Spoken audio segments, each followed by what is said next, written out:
Hello দর্শক, আসসালামু আলাইকুম। সবাইকে স্বাগতম জানাচ্ছি আমার আজকের পর্বে। আজকে আমি আপনাদের ডিম আলু আর বেসন দিয়ে অসম্ভব মজার ডিমের জালি কাবাব তৈরি করে দেখাবো। এটা তৈরি করা খুবই সহজ, উপকরণও খুব কম লাগে, খেতে কিন্তু অসম্ভব মজার হয়। আশা করছি আমার আজকের এই রেসিপিটি আপনাদের সবার কাছেই ভীষণ ভালো লাগবে। তো চলুন রেসিপিটি দেখে নিচ্ছি। এই রেসিপিটি তৈরি করার জন্য এখানে আমি 4টি সিদ্ধ ডিম ও 1টি সিদ্ধ আলু নিয়েছি। এখন একটি মিক্সিং বলে এইরকম একটি গ্রেটার নিয়ে আলু আর ডিম গ্রেট করে নিচ্ছি।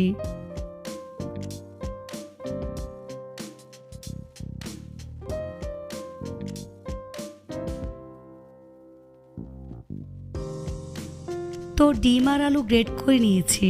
এবার ডিম আর আলু ভালো করে মিশিয়ে নিচ্ছি। তারপর এর মধ্যে হাফ চা চামচ পরিমাণ চিলি ফ্লেক্স দিয়ে দিচ্ছি। কোয়ার্টার চা চামচ পরিমাণ গরম মশলার গুঁড়া দিয়ে দিচ্ছি। কোয়ার্টার চা চামচ পরিমাণ চাট মশলা দিয়ে দিচ্ছি। হলুদের গুঁড়া কোয়ার্টার চা চামচ পরিমাণ, হাফ চা চামচ পরিমাণ ভাজা জিরার গুঁড়া, হাফ কাপ পরিমাণ বেসন দিয়ে দিচ্ছি। এই বেসন আমি আগে থেকে ভেজে নিয়েছি। এখানে আমি একটি ব্রেড নিয়ে পানির মধ্যে ভিজিয়ে চিপে পানিগুলো বের করে নিয়েছি। দিয়ে দিচ্ছি 1টি কাঁচামরিচ কুচি, 2 টেবিল চামচ পরিমাণ ধনিয়া পাতা কুচি। এখন সবগুলো উপকরণ খুব ভালো করে মিশিয়ে নেব। এবার এর মধ্যে প্রায় 1 কাপ পরিমাণ পেঁয়াজ ভেরেস্তা দিয়ে দিচ্ছি ও স্বাদমতো লবণ দিয়ে দিচ্ছি। এবার সবগুলো উপকরণ খুব ভালো করে মথে ডোয়ের মতো তৈরি করে নিতে হবে।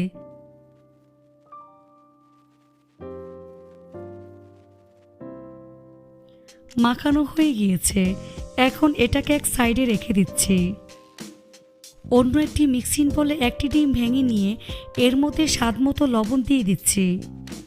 তারপর খুব ভালো করে মিক্স করে নেব। ডিমটাকে খুব ভালো করে ফেটিয়ে নিতে হবে যাতে করে এর মধ্যে কোনো প্রকারের লাম্পস না থাকে। এবার হাতের মধ্যে সামান্য পরিমাণ তেল মেখে অল্প পরিমাণ ডো নিয়ে প্রথমে এভাবে গোল করে নেব।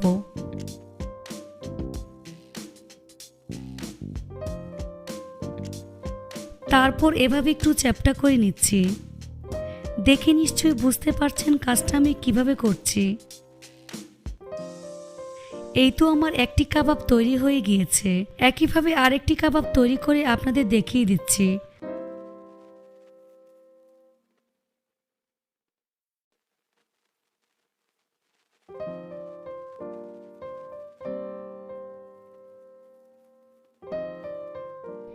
এভাবে সবগুলো কাবাব আমি তৈরি করে নিয়েছি। এখন কাবাবগুলো ভেজে নিতে হবে।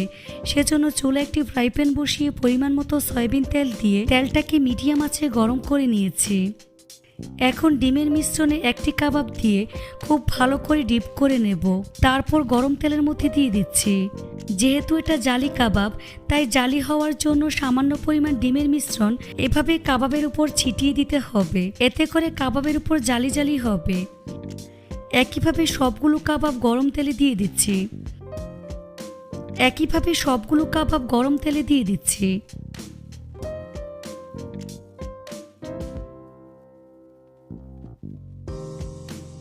নিচের সাইড যখন হালকা ভাজা হয়ে আসবে তখন উল্টে দিচ্ছি।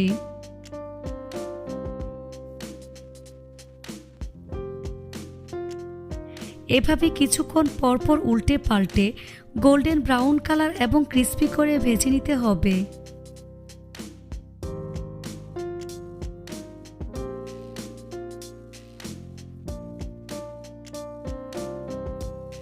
তো কাবাবগুলো গোল্ডেন ব্রাউন কালার করে ভেজে নিয়েছি। এখন ছাঁকনি দিয়ে তেল ছেঁকে নাস্তার প্লেটে নিয়ে নিচ্ছি। এভাবে সবগুলো উঠিয়ে নিয়েছি। বাকি কাবাবগুলোকে একইভাবে ভেজে নিতে হবে, তাই একে একে দিয়ে দিচ্ছি।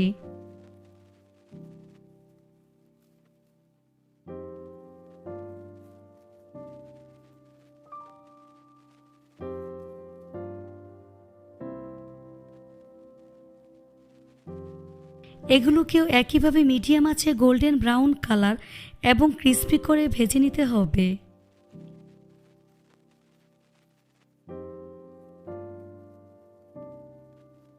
ভাজা হয়ে গিয়েছে, এখন ছাঁকনি দিয়ে তেল ছেঁকে নাস্তার প্লেটে নিয়ে নিচ্ছি।